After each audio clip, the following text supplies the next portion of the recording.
Good evening. I'd like to call this meeting to order. Today is Tuesday, February 18th, 2020. It is 7:44. We're here for the purpose of the regular meeting of the Elmhurst City Council. I would ask that you all rise and join me in the Pledge of Allegiance.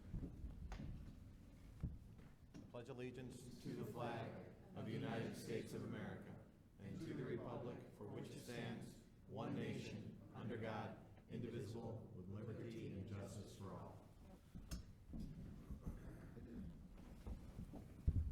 I'd ask Clerk Tamer to call the roll. Park. Aye. Here. Levin. Aye, here. Kennedy. Aye, here. Absent. Conquest. Absent. Brennan.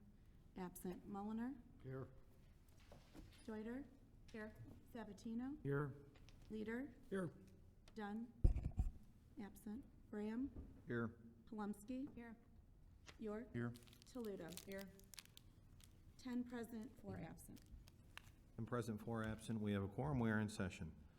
On to agenda item 3. Metro paramedics. Well, this is one of the better parts of the meeting. I'm going to ask David Hill and Kim and Mike Tillman to join me up here at the podium.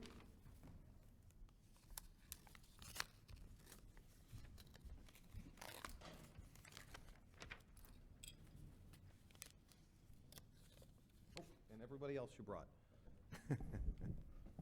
Okay. This is one of the interesting things we do once a year. Elmhurst is very, very unique.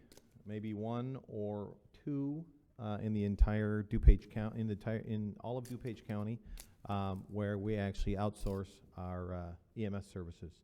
It's something that City Council and staff did. I want to say it's 36 years ago. Does that sound about right? I'm probably stealing Mike's speech. 36 years ago, we came to an agreement, and we've been very fortunate. It's been an agreement and a relationship that is prospered for both of us over that time.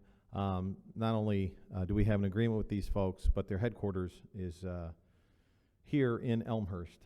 We're proud to call them neighbors and friends. At a previous speech, I've mentioned they're the ideal corporate partner to have in town. They represent Elmhurst very well, and they also provide service to the residents of Elmhurst very well.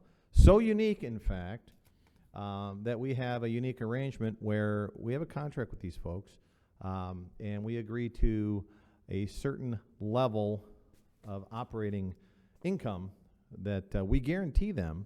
However, we share in the revenue in their billing. So ultimately, depending on what happens in town, we can be up or down for the year. These are also the folks who most recently we added our rapid response vehicle that has been highly successful and has greatly reduced that one gap we had in providing EMS services to our residents when both of our ambulances were on call and we had to do shared calling from another community. We've almost eliminated that gap with this. Certainly that costs more money. However, at the end of the day, I think it's worked out pretty well. And I know that Mike Tillman's here to provide us some of the details, but I personally think it works out pretty well when at the end of the year they actually give us a check. So with that having been said, I'm going to turn it over to Mike from Superior. Or David? Yep, sorry, I apologize. David Hill is going to start it off.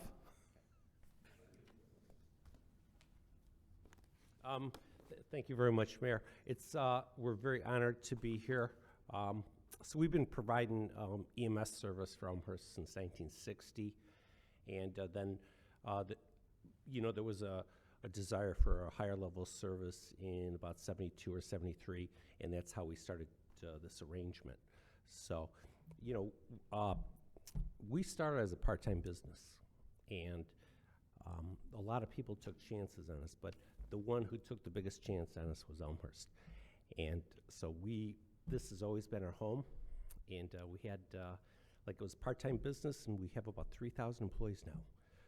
So sometimes when you see these seeds, you never know what can happen, but thank you very much, because you've been a big part of why we've been able to get where we are, and we really, really appreciate it.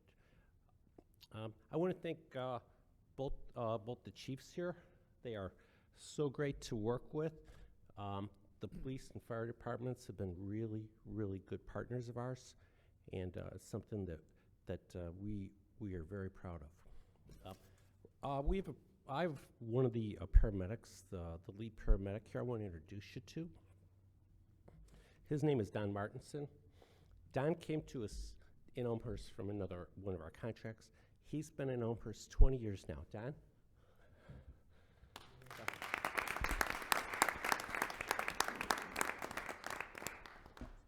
I'll turn this over to Mike Tillman, but again, thank you very much. Thanks, Dave. Mayor Morley, thank you so much for allowing us this time to provide a brief presentation, and also thank you to the City Council members. As the Mayor indicated, we do have a unique model here that we share almost exclusively with the City of Elmhurst. For the time period that we're talking about, it's from November 1st, 2017 through August 31st, 2018. During this time period, Metro and Superior Ambulance supplied the City of Elmhurst with 2 frontline advanced life support ambulances, 1 backup or reserve advanced life support ambulance, 1 Ford Explorer that operates as an advanced life support rapid response non-transport vehicle, and 15 paramedics. During that same time frame, Medic 1 transported 1,058 patients. Medic 2 transported 1,570 patients. The reserve ambulance, which is used when one of the frontline ambulances needs service or work, that transported 299 patients. In total, there was 2,927 transports during that time frame. Rescue 1 had a total of 285 responses, which was needed when neither ambulance was available in the city, and Rescue 1 responded to begin providing immediate patient care. Once Rescue 1 is on scene and they begin providing patient care to the patient, they wait for either one of the ambulances in the city that's coming back from the hospital to arrive on the scene, and then Rescue 1 will transfer patient care to one of our ambulances. Or in some cases, if both ambulances are at the hospital and cannot leave, then a mutual aid ambulance comes in from another town, and Rescue 1 will transfer patient care over to the mutual aid ambulance. Under the contract, the city pays a fixed portion, which represents about 14% of the contract costs. The remaining 78% of the contract, the responsibility is up to our company to bill the patients or the users of the ambulance service, but using the fees that the city establishes. So I'm happy to report that not only did we exceed the amount we needed to collect it, not only did we collect the amount that we needed to collect it, but we exceeded the amount, and we're happy to provide the City of Elmhurst with a check reimbursing the city for its costs in the amount of $200,473.15.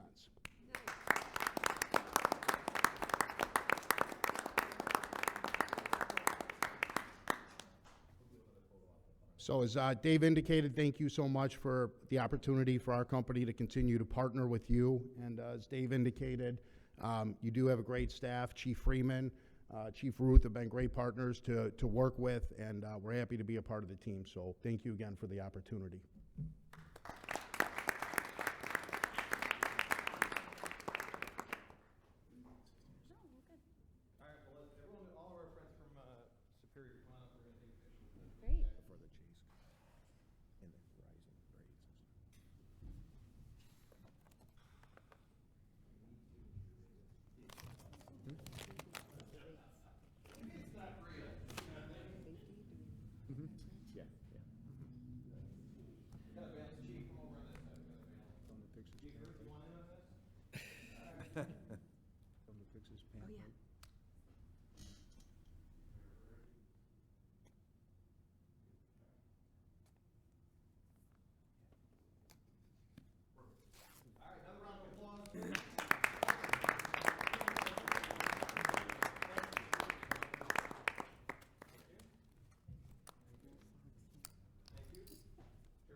Put it in the bank.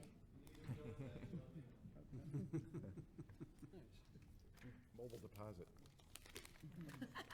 There's a limit. How far away would you have to get? Thanks again.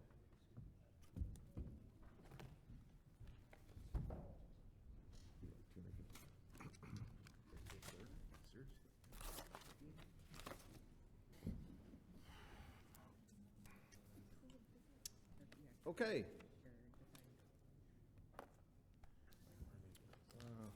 Always good to start the meeting with some good news. All right, we're going to go on to written communications from the public. Agenda item 4 at this time. Is there anyone in the audience who has any written communication they wish to submit? If so, you have any written communication, please raise your hand, identify yourself. Seeing none, we'll go on to public forum. This is an opportunity for anybody in the audience to provide comment on anything they so choose. We ask that when you get to the microphone, you identify yourself. Address is optional. Out of respect for the work that we have to get done here this evening and respect for others who may want to speak, we ask that you keep your comments to 3 minutes. I will be keeping time, and if you go over your 3 minutes, I will give you a gentle reminder and ask you to wrap up. Clerk Tamer, at this time, has anybody signed up for public forum? Yes, Mayor. Peter DeCiani? Who?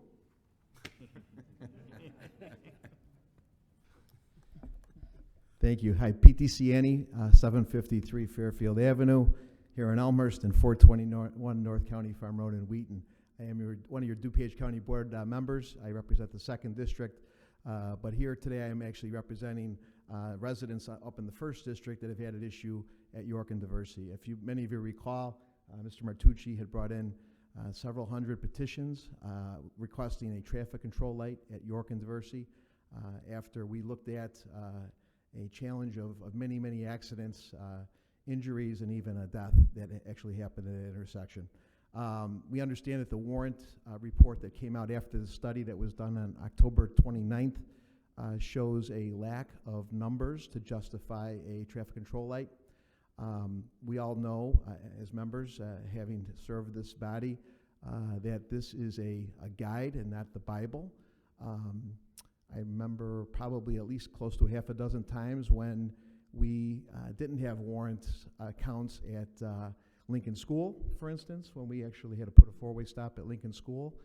And I believe I had to break a tie on that vote, but we put stop signs there because we had a child get hit by a car, and because the MUTCD does not take into account schools and or churches. And in that situation, we had both. And we, while some felt that you have to go by the book, we decided to do what we felt was right. And this is a situation, well, I met with Chairman Kennedy of Public Works on Monday, and he was very courteous to give us a meeting and explain to us about the study. The very next day, Saturday evening, 5:30, we had a 2-car collision of a left out on Diversey onto York Road going south, which is probably the biggest challenge of that intersection, where 2 cars were totaled. Thank God, no injuries. Thank God, no fatalities. But this is just another situation that proves that this is an unsafe intersection. So I would appeal to you guys and ladies up here that while MUTCD is a great tool, it's not the Bible. And you are the policymakers, and this is a local road that we have jurisdiction over. It's not an IDOT road. IDOT would be a totally different situation. So if there's alignment issues on that area, I was talking to Howard, I'm sure the county, which I believe owns some of that land, can help that happen. My offer would be a potential SSA with those businesses, which have all signed on board to say that we do have an issue up here. It could be a 10-year SSA where it's a 50-50 split between the city and those businesses to make that work. I'm just trying to come up with solutions to hopefully eliminate a problem in the future. And again, this past Saturday, we had a major problem. So, you know, people have come to me, city manager, mayor, when we were building our train station. At that time, I was chair of public transit for the county. And we had to lobby CMAP to bring home money to help build our train station. I was proud to help bring home nearly $12 million in monies to help Elmhurst rebuild the train station. I did that. I advocated. That's my job. Today, I'm asking you to do your job and make that intersection safe. You know, I know it's going to cost some dollars, maybe $300,000. Sounds like a lot of money, but what's the value of a life? What's the value of safety? I think it's imperative that we act, and I think there's solutions that we can all come together and agree upon. The big question is, would a light make it more dangerous up there? That would be oftentimes a question that we would ask on the stop sign issue. I don't think there's anybody that could argue would make it any more dangerous. I think the strong argument would be is we can make it a lot safer. So with that, I ask for your leadership. I ask for a traffic control light, whether it's now or whether it's when we redo this corridor, but the sooner the better, because it's only a matter of time. Thank you. Thank you, Pete. Joe Martucci.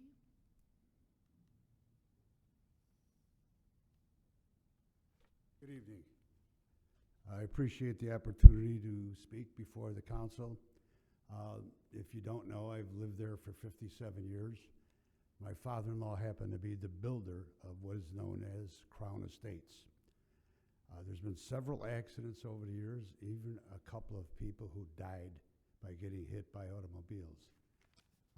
Last Saturday, as I was leaving to go to a wedding, around 5:30, I pulled up at the intersection and there were 3 huge fire trucks there, police cars all over the place, cars that were smithered all over the street. And like Mr. DeCiani said, luckily enough, nobody got hurt. There may be small injuries, I'm not sure. But the other thing is that even when the police were there and the fire department was there, it was something that was so chaotic that it was hard for people to even continue going out. I was trying to make a left out there because I was going to a wedding, and the fire engines were in the way. You had to creep out real easily to make sure that you didn't get hit by another car. The whole problem here has been over the years that all the people, the residents and citizens that live there are really angry, and when the warrant report came out after this survey, it really didn't deal with the complexity of the nature of what's happened there over the years. And those incidents that happened are all documented. The whole problem is right now getting somewhere with your council and getting something done. I'd like to take an opportunity to read a mission statement, which I thought was very admirable, of Alderman Marty Duder. And I commend her for this, and I thought that this would be nice for me to read to all of you, hoping that all of you could be in the same frame of mind as what she's got here. It says, mission statement. The city of Elmhurst is committed to provide responsive and superior governmental services and environment of respect in order to protect and enhance the quality of life of those who live, work, visit, and conduct business in our community. Well, Crown Estates is part of Elmhurst. And like I said, I've been there 57 years. You people need to get something done here, because if another fatality happens over there, it's going to be on your back. And it's going to be a rotten shame for something like that to have happen. Thank you.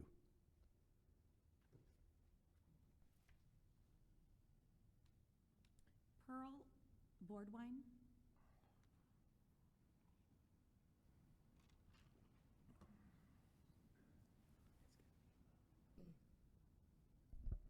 I'm Pearl Boardwine. I'm here to speak in support of hiring Andy Frame Services for crossing guard services. I currently have my son Tristan at Comrade Fisher, and because of our location, we aren't able to have crossing guards. Although Comrade Fisher is part of the city of Elmhurst, the surrounding streets are unincorporated and aren't able to receive crossing guards through Elmhurst. And from what I understand, DuPage County currently doesn't have a program offering crossing guards. One intersection in particular is a main concern, Victory Parkway in Wilson. That intersection is where all the buses and cars who pick up their children exit south of Wilson. After school, Tristan, my son, takes off along with other children to that intersection, and I can't be 100% sure that he won't cross the street by himself, although we tell him every single day not to run. I believe having a crossing guard there will help ease the anxiety of the children's safety to the parents and would help be a reminder for all the kids who go to that intersection to stop, wait, and to safely cross with their parents. Thank you. That's it, Mayor. Okay, that's it for those who signed up for public forum. At this time, is there anybody in the audience who did not have an opportunity to sign up on our sign-in sheet but wishes to address the council at this time? If so, please raise your hand. Seeing none, that concludes public forum for the evening. On to announcements. Agenda item 6. Any announcements from the dais? Alderman Toledo. Thank you, Mayor. Alderman York and I would like to announce a Fourth Ward meeting. It will be on Tuesday, March 10th at 7:30 p.m. here in the council chambers. And that will be immediately following the close of early voting, which also will be held here on that day. So Fourth Ward meeting, Tuesday, March 10th at 7:30 p.m. here in council chambers. Thank you. Okay, anyone else? Seeing none, we'll go on to consent agenda at this time. Is there any item any alderman wishes to have removed from the consent agenda to vote no or provide additional comment?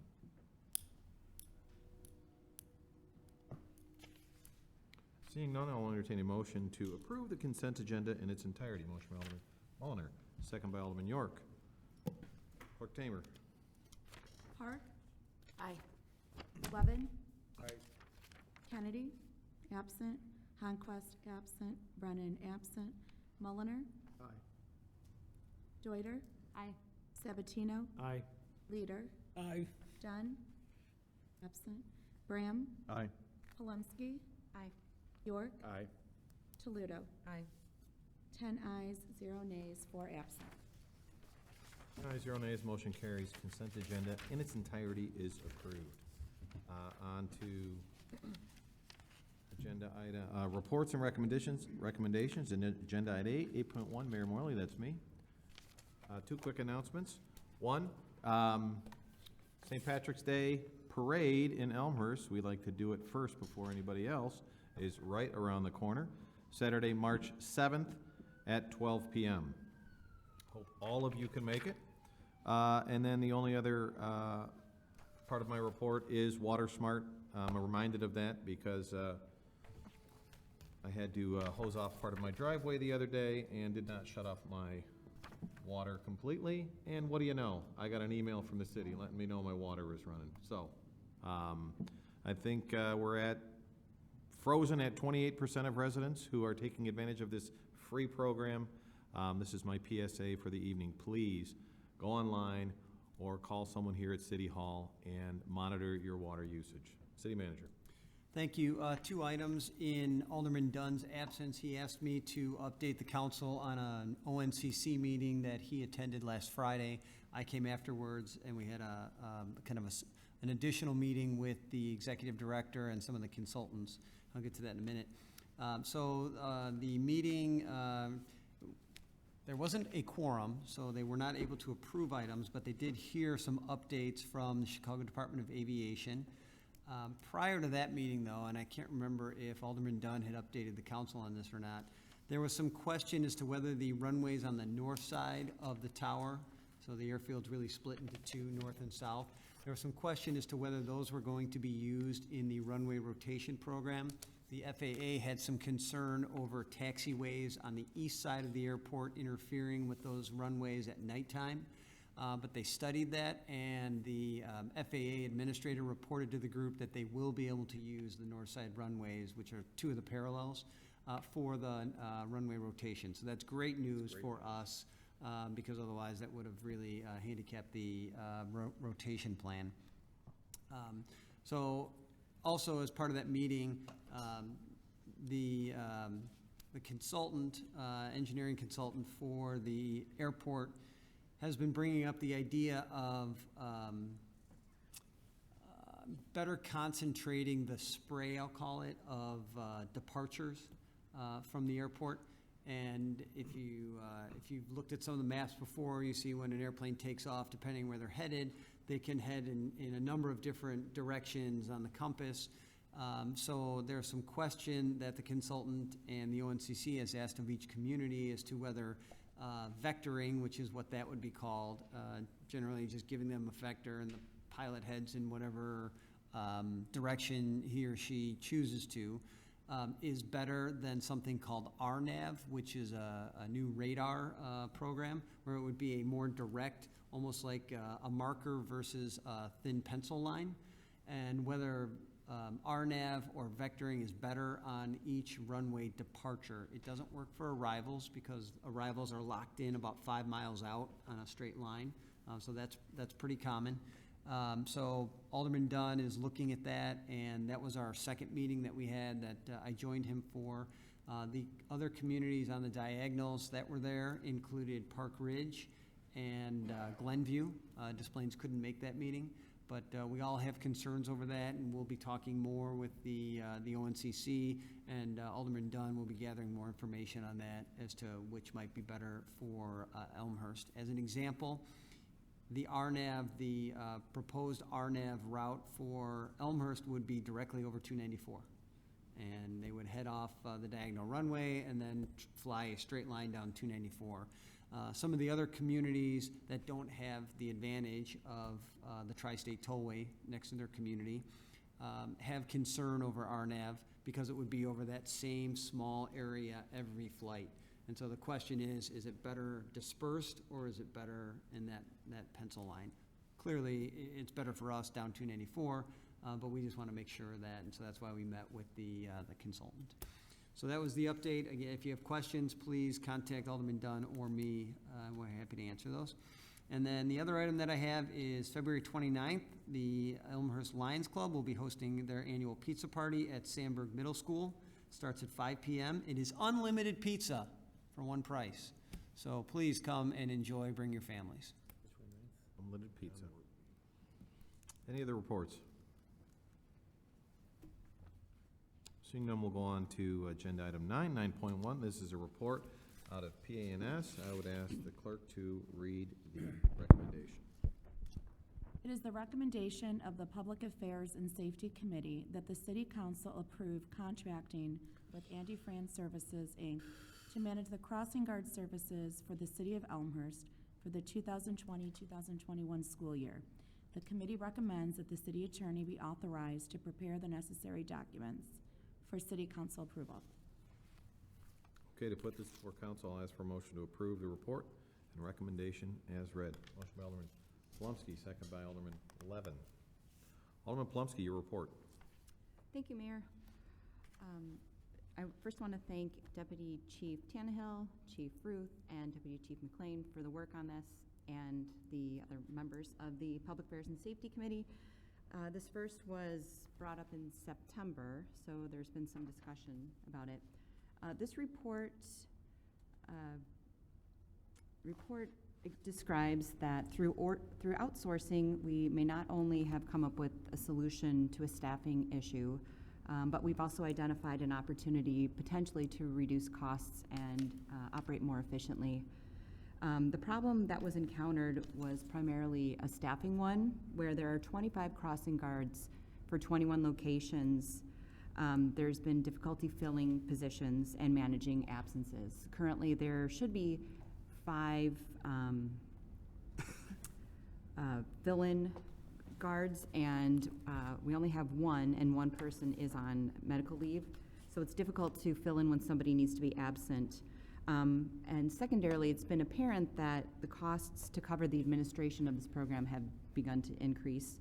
So it's starting to include workman's comp, and some additional costs, unemployment that we had not originally planned for, and that we've seen causing an increase. And in evaluating the potential benefits, I look at these as falling into categories. One is a benefit to the pedestrians and people using the crossing guards at the intersections, to the police department, to the taxpayers, and to the guards. As far as for students and pedestrians goes, the arrangement would allow for existing guards to stay at their assigned locations. So anybody who's gotten to know their crossing guard would be able to hopefully see that same person in the fall if that person wants to return. It benefits the police department in 2 ways. One, the administrative staff person that is currently assigned to manage absences spends quite a bit of time just managing that on a day-to-day basis, not to mention seeking applicants and going through the process of interviewing and hiring. But also, it's beneficial to the operations of the police department because patrol officers, parking enforcement, and full officers are not being pulled away to manage crossing guard services. It's a benefit to the taxpayer because it reduces costs. Currently, the city spends about $280,000 a year, and with this, we'd save about $66,000 to offer the same service. It also, not only is it helpful to the department in planning and scheduling for officers to be on the schedule as they expected, but it allows for a safer community because officers are patrolling and providing enforcement as they are expected to do. So it's hard to see a downside at this point, but there's a benefit to the guards themselves because with this arrangement, Andy Frayne could provide opportunities for them to take on additional roles, additional jobs in for events or other activities on the weekends and in the summers. Overall, we're hoping that Elmhurst will see the benefits of this, and we're going to, with the support and the approval of this, we'd like to evaluate how it goes for a year, and we're hoping that we will see the same benefits that Lombard, LaGrange, and Glenview have seen. I ask for your support. Thanks. Okay, comments or questions? Seeing none, I'll ask Clerk Tamer to call the roll. Call the vote. Park? Aye. Levin? Aye. Kennedy absent, Hunquist absent, Brennan absent, Mulliner? Aye. Deuter? Aye. Sabatino? Aye. Leader? Aye. Dunn, absent, Bram? Aye. Palumski? Aye. York? Aye. Toledo? Aye. 10 ayes, 0 nays, 4 absent. 10 ayes, 0 nays, motion carries. Agenda item 9.1 is approved. Any other business? Jim Rubowski. Okay. Alderman Sabatino, you okay over there? I'm good, thank you. Okay. Any other business? I'll entertain a motion to adjourn. Motion by Alderman Sabatino, second by Alderman Deuter. All in favor say aye. Aye. Opposed? We're adjourned. Thank you.